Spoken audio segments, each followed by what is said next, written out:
Ieri sera è morto un operaio, è successo a Porto Marghera, la vittima dell'incidente è un lavoratore interinale di 34 anni, indagini aperte sulla dinamica. Questo è Sveglia Veneto, il primo podcast dedicato all'informazione vista da Nord-Est. Oggi è martedì 24 maggio. Io sono Jack Calcetto. La prima notizia del giorno riguarda il dramma a Porto Marghera, proprio nel porto. È caduto nella nave mentre preparava lo scarico dei container, è morto in tarda serata l'operaio, che era stato ricoverato nel frattempo in condizioni gravissime all'ospedale dell'Angelo di Mestre in seguito appunto a questo incidente sul lavoro avvenuto nel porto ieri mattina. Leggiamo la notizia sul Gazzettino di oggi, in cui sono riportate anche le dichiarazioni del presidente Di Blasio, presidente dell'autorità di sistema portuale del mare Adriatico settentrionale, che dice: serve un confronto con azioni concrete per aumentare la sicurezza. E il Gazzettino scrive: i dubbi dei sindacati. In un comunicato CGIL, CISL e UIL dei trasporti affermano che troppe volte la sicurezza sul lavoro viene calpestata rispetto alla fretta appunto e ai carichi di lavoro. Ma leggiamo la notizia anche sui quotidiani del gruppo GEDI, in particolare sulla Nuova Venezia. Tragedia sul lavoro al porto, vola da una passerella tra i container, muore un operaio interinale di 33 anni. La vittima si chiamava Alessandro Zabeo e da pochi mesi lavorava per la nuova CLP. L'incidente al terminal Vecon. Infortunio mortale al porto di Venezia, stava camminando su una pedana tra i container della nave quando è caduto da un'altezza di circa 3 metri e ha sbattuto la testa. Dopo essere stato ricoverato per tutta la giornata nel reparto di rianimazione dell'ospedale di Mestre, Alessandro Zabeo, un lavoratore portuale interinale di 33 anni della Riviera del Brenta in servizio al terminal Vecon per la nuova CLP, ieri sera è morto. Inutili i primi soccorsi, inutili gli interventi per cercare di circoscrivere e ridurre i traumi. Così inizia l'articolo sulla Nuova Venezia, un articolo firmato da Francesco Furlan. C'è la foto che ritrae sia l'operaio che la banchina Vecon appunto al porto, poco distante da dove è accaduto l'infortunio mortale.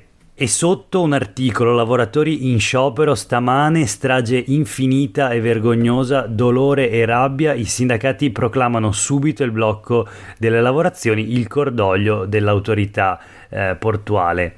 Come abbiamo letto anche sul Gazzettino, sono aperte delle indagini, i tecnici dello Spisal dell'ULSS Serenissima stanno cercando di capire come sia accaduto l'infortunio. Quindi va accertata ancora nel dettaglio la dinamica. Sicuramente si tratta dell'ennesimo infortunio mortale sul lavoro in Veneto, nella nostra regione, dove continua la strage. E ancora di strage parla il Corriere del Veneto. La notizia è un'altra, arriva in questo caso da Verona: la strage dei braccianti. Lavoravano per una Coop indagata per caporalato. Nel Veneto il lavoro irregolare frutta 5,6 miliardi di euro all'anno, ma vediamo di cosa si sta parlando. Si tratta di un'inchiesta. La vicenda: venerdì scorso, il 20 maggio alle 16:30, una Fiat Multipla con a bordo 6 africani in viaggio lungo la strada Postumia all'altezza di San Pietro in Gu in provincia di Padova si è scontrata con un camion. Sono morti 4 braccianti di origine africana, erano clandestini, leggiamo. Sono morti in 4: Soufiane Assaoui, 22enne alla guida, poi un 21enne che si chiamava Ismail, i colleghi Sonny e Younes.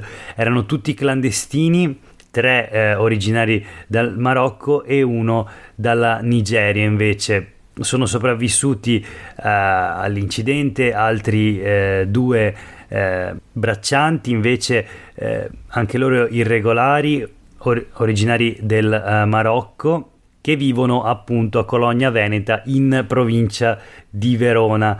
E allora inizia così l'articolo di Laura Tedesco e Michela Nicolussimoro. 6 fantasmi a bordo di una Fiat Multipla, 6 clandestini che stavano rientrando a casa, o meglio nei miseri alloggi di fortuna del Veronese, dove riuscivano a chiudere gli occhi e mangiare qualcosa tra un massacrante turno di lavoro e quello successivo, stremati dopo le 9-10 ore trascorse a scaricare polli e raccogliere frutta nelle campagne del Padovano per racimolare la miseria di qualche euro l'ora.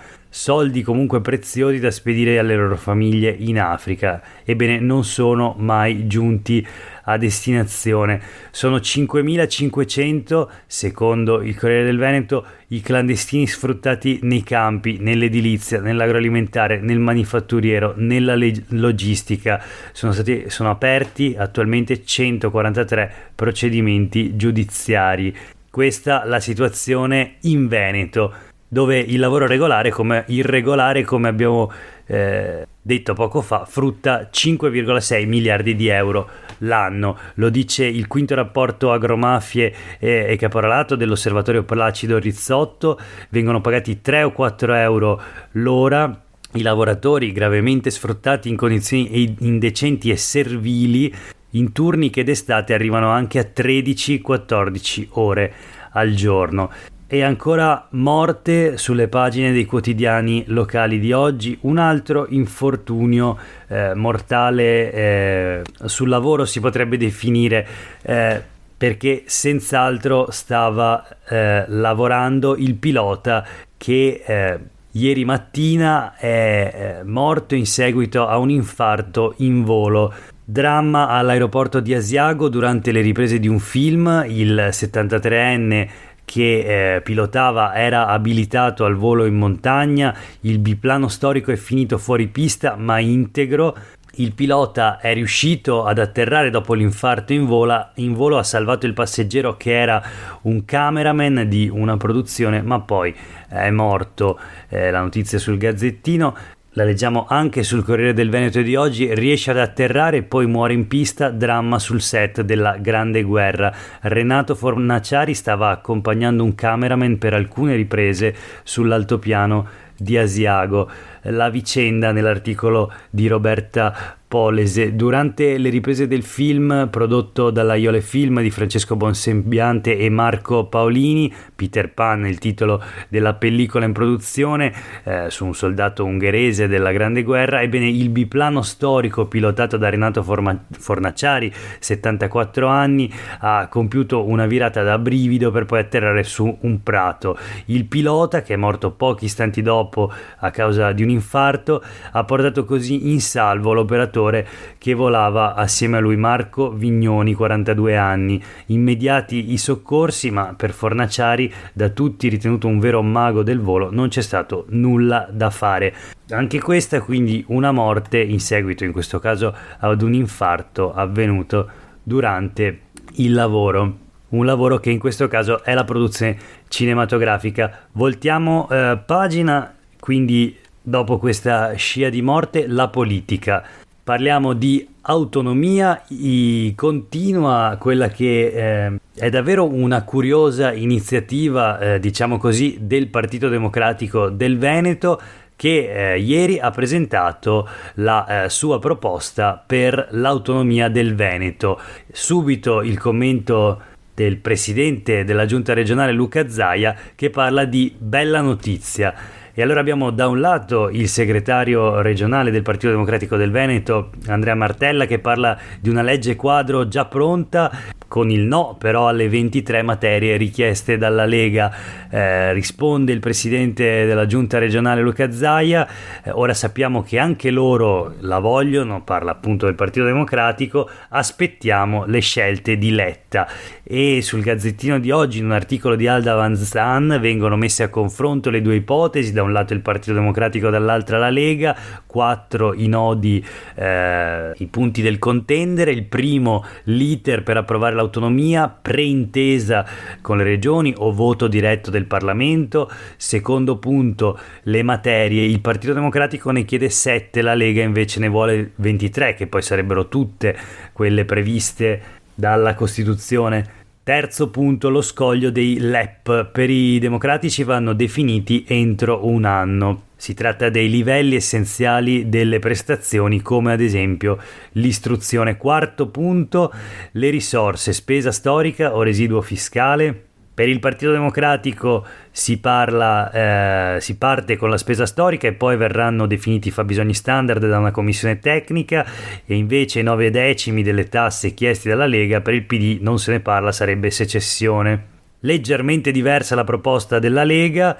Il governo passa le materie a spesa invariata con la compartecipazione del gettito. Se la gestione del regionale genera un incremento del gettito, la parte in più resta alla regione, con una quota che però va destinata alle regioni in difficoltà, quella che qualcuno ha definito l'elemosina del nord al mezzogiorno. Insomma, questa è la notizia sul Gazzettino di oggi, naturalmente ripresa da tutti i quotidiani, ad esempio i quotidiani del gruppo Gedi, che parlano di una sfida, autonomia, ecco la legge quadro del PD, 8 materie per uscire dallo stallo, la proposta dei democratici veneti sarà consegnata a Fico, basta con il muro contro muro, si può chiudere entro il 2023, annuncia il Partito Democratico del Veneto, ed è davvero una notizia incredibile. Anche qui il riquadro dedicato a Zaia, che definisce una bella notizia la proposta del Partito Democratico per l'autonomia differenziata su 7 materie. Dice adesso Letta però garantisca il sostegno. Di nuovo le dichiarazioni di Martella, segretario del Partito Democratico del Veneto: basta con le illusioni, se c'è la volontà si può fare in fretta.